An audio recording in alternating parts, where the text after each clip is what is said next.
Okay. Okay, so welcome to Dr. Chen's lab. If you're just joining us, Radav and I will be co-presenting. So I have a list of our projects here. One of them is the Canadian German Syrian Refugee Project, which Radav will be speaking about. Another is the International Bilingual Education Project, which I'll be speaking about. And then we also have the Canadian Discourse Measures Project, which is a joint project between Halifax, Moncton, Montreal, and Ottawa. We're not speaking about that one today, but if you have questions about discourse measures in oral language, we can discuss that as well. So just to give you a brief overview of the International Bilingual Education Project.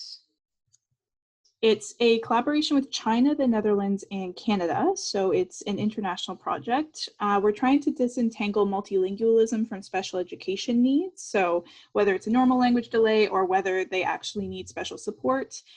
We use dynamic assessment, which is an assessment and an intervention. It's going to be developed into a free online game for teachers and parents. And we're currently partnered with the TDSB on this project. We're working with about 150 students. So that's a quick summary. I'm now going to let Radav start sharing, and then I'll come back. I have a contact page we can put up. So Radav, Okay. I'll let you take over. Yes, just share my screen.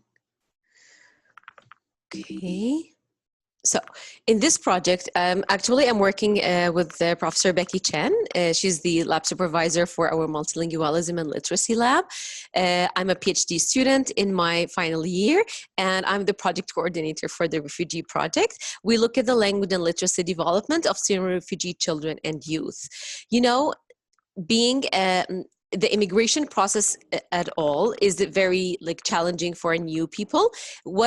What do you think about if it's for refugees who are currently coming to a new country and obliged to learn the new language of this country, even though they don't speak it? So this is something that makes it very challenging for them. So, and you all know about the Syrian crisis, that more than half of Syria's population has been displaced.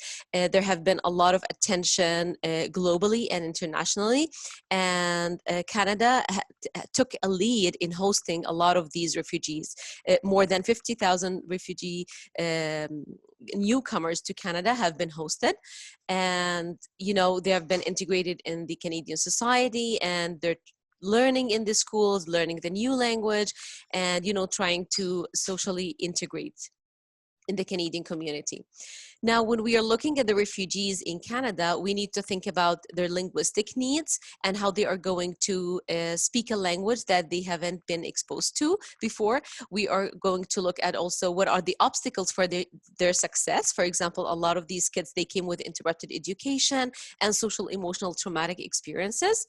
And we think about the strategies and intervention in order to facilitate their integration in the host country. So the goal of this project is to look at all these aspects and try to solve some of the problems, or at least help these refugees to integrate in the Canadian community, and to look at how they are learning in the Canadian schools.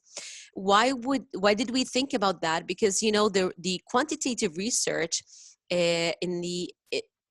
about the refugee community in general is very limited. So we wanted to look at how they are acculturating, how are the Canadian schools are giving them their second language support, and what is how their academic performance or their social emotional well-being is affecting their language and literacy development. Just to mention one last thing is that our first connection with the refugee project, with the refugee children, was through Happy Camp Refugee Camp.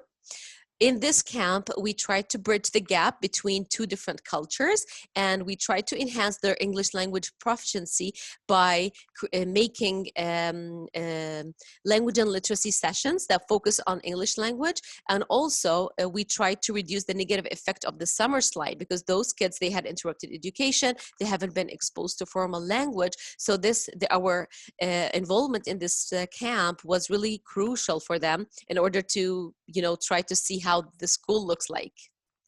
Yeah, so I think it took more time, so I'll just leave it to you, Diana.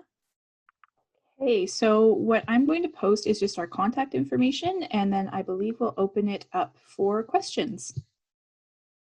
if anyone has any.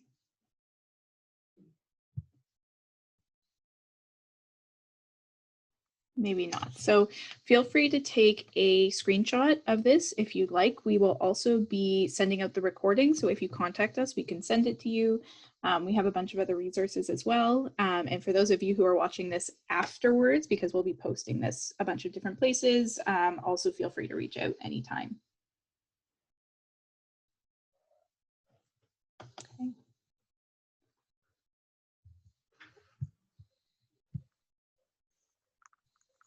Okay. Amanda, we see your comment, so that's great. And neither of you have any questions? Okay, well, we'll leave this up for a couple minutes.